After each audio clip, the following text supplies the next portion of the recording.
This is our review of the Volvo XC40 R design. Let's go!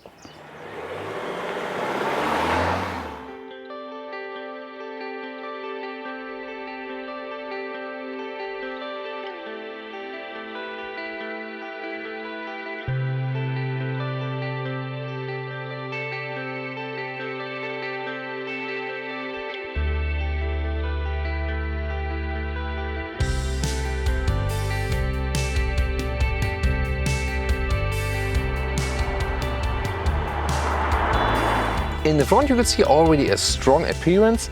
This one here, since this is the optional R design, also has a special dot style front grille.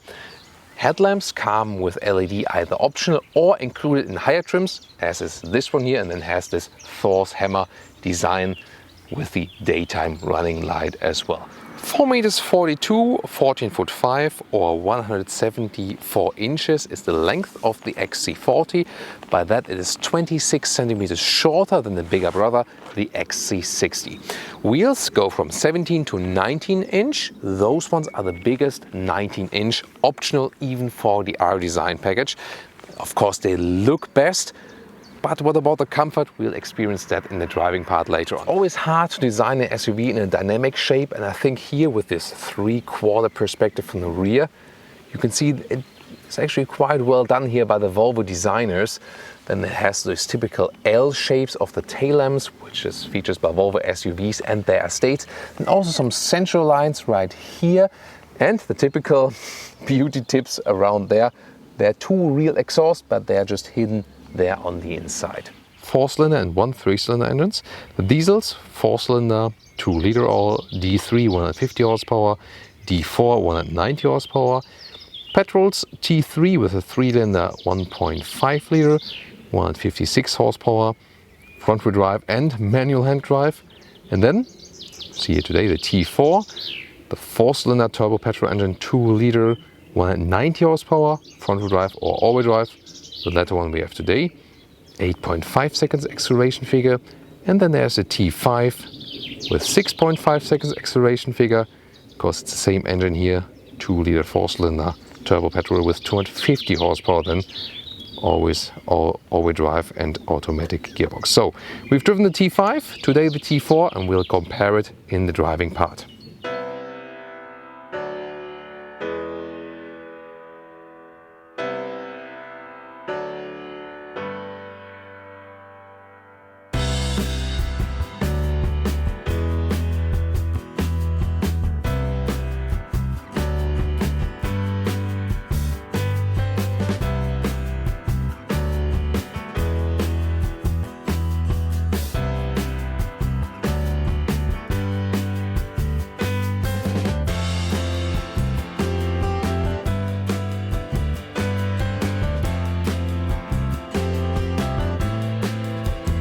Let's take a look at the interior together. Here, a structured part at the inside of the door is also soft touch. And then it also comes with those sport seats. They have a little bit bigger side bolsters right there. They are very comfortable. Volvo has some good ergonomics on the seats. And they are also having the microfiber on the inside. That's really good. So I can recommend you to go for those here in that trim. That's really cool. And now let's get inside, and that's super easily done. And although it's not the biggest SUV, you already have a grown-up SUV feeling. You have a lot of space to move around. So also when you're a tall person, you feel very comfortable. And again, those Volvo seats here, very good in the ergonomics. I like it. And now join me on this interior where we have some minor soft touch on the top part. I would say it's not entirely hard, but it's also not soft. It's something in between. Harman Kardon sound system part here on the top part, and I mean, let me just play that. It's really cool surround sound. Wow. Really nice surround sound here for a smaller vehicle, so that's pretty cool if you have the extra money for the extra sound system. Again, this dot structure here from the R design also has an inlet, but that's, just, I mean, it almost feels like a sticker, but as for the visual part, it's quite interesting. Almost buttonless, this interior here, just here, for example, for the volume, you've seen that, and the hazard lights and so on. Everything else is done with this touchscreen. This size is also standard. Soon more details to that. The R-Design steering wheel with this sporty inlet and lower part. Then those buttons here at the steering wheel where you control something of the digital instruments, for example. Well, they don't have this shiny cover, they have this matte surface. Some other reviewers criticized it, but I think it's really better than in the other Volvos because all those shiny surfaces are really, not that well done. I think I like it here with the matte styling. What's your take on that? Then those digital instruments.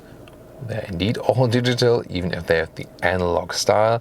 And in the middle part you would also see some GPS information if you have a route running. And the infotainment unit, put it to the left for example, activating assistance systems or deactivating it. Also, start up the car. Right here, then more of that is available. You can see, you can also go to the rear view camera. This is a little creepy angle, isn't it? The resolution is actually quite nice, but here, not sure if it was the best position here. Then those helping lines, they also adapt, and there's also 360-degree available. Wow, this is really cool. Good view from above, and then you can also, for example, switch to the front camera.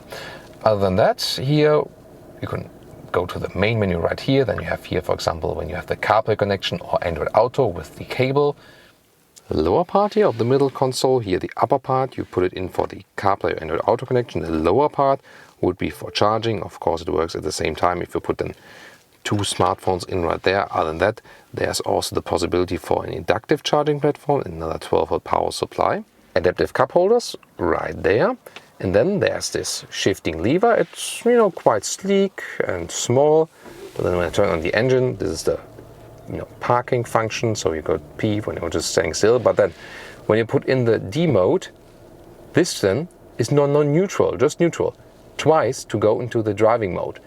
Then if you're easing around in the parking lot, press it twice to go into reverse. Let's now get inside. By the way, soft touch at the inside of the doors, we hardly see that. Good build quality overall here.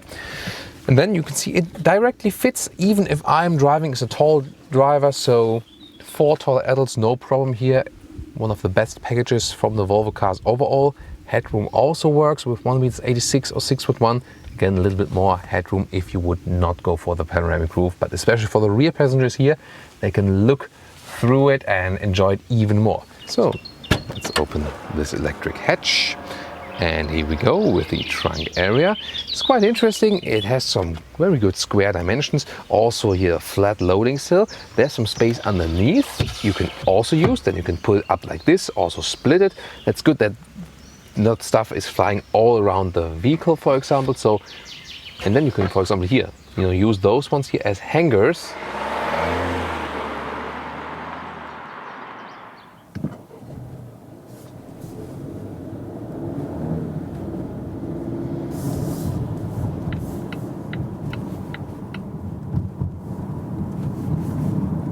And now let's take it on to the motorway and also show you something of the acceleration. I can also go into driving mode, here dynamic, that boosts up the RPMs a little bit more. And we go from 60 kilometers to 100.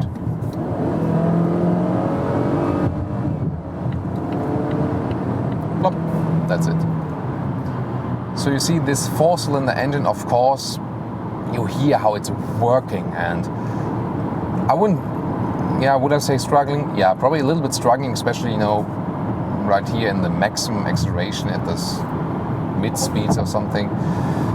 The Macan S here still has the 6-cylinder, that's of course a different thing then. But usually if you're not talking about flooring it all out, it's sufficient for this vehicle. So the T5 has a faster acceleration, yes. So if you think about the T5, 250 horsepower with almost hot SUV, hot hatch style, 6.5 seconds to 100 kilometers or 62 miles an hour acceleration figure. This one here, the T4, is 8.5, so 2 seconds slower, but still, it is somewhat still sufficient for this vehicle. Remember, this is also available here with a 3-cylinder 1.5 liter petrol engine. So, and this can even be an entry level, car when you mainly use it for the city or something. Here the 4-cylinder, of course, and better than the 3-cylinder when you are also going for it here on the motorway, then you have a little bit more power reserves. So here now on the motorway, actually noise insulation wise, don't have to raise my voice that much. It's actually quite good impression, so we can't say anything bad about that. It's also at a good speed, 100 kilometers at the moment, 60 miles. And now here, now the suspension is really fun. When it's a little bit more cornerish and the road is very well surfaced, then it's a lot of fun to drive with a stiffer suspension and the bigger wheels. Then again, I think it depends on your road surfaces. Applying the brakes. Yeah, you also feel that this is a lighter car, so the brakes are also very well applied then. Maybe here that I'm still in this dynamic mode. Yeah, that steering wheel, I think you have to turn a little bit too much. Still, it's easy to turn, and then again, you see it's not leaning that much to the side due to the sports suspension. The all-wheel drive system we have inbuilt here, this engine available with front-wheel drive or all-wheel drive. If you go for the all-wheel drive, the ninth corner, back on the motorway once again. So this is front plus rear because the base platform is front-wheel drive. And once again, a short period here with the pilot system.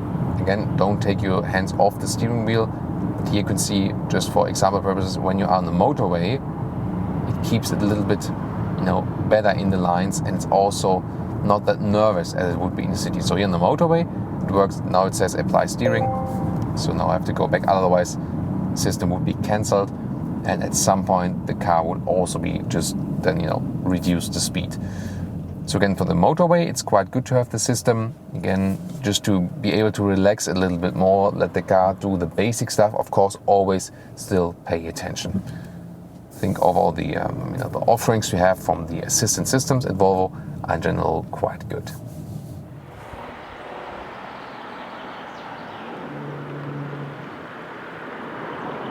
And now to our conclusion for today with the Volvo XC40.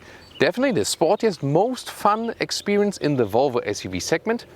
Maybe even overall, because it has this new platform from the small cars, has the shortest dimensions. It's really a very nice ride, especially sporty here with the R-Design Sports suspension.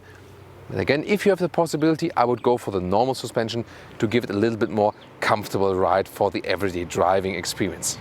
The exterior is somewhat fresh, and for a small SUV it already looks quite strong already, especially here with that front. It's also a little bit more extravagant than the other Volvo SUVs. The interior also with some nice new styling ideas. I really like that. Good also with those R-Design seats with microfiber. You can also get base fabric seats, and overall I think a good work. And the package is also better than, for example, with the XC60.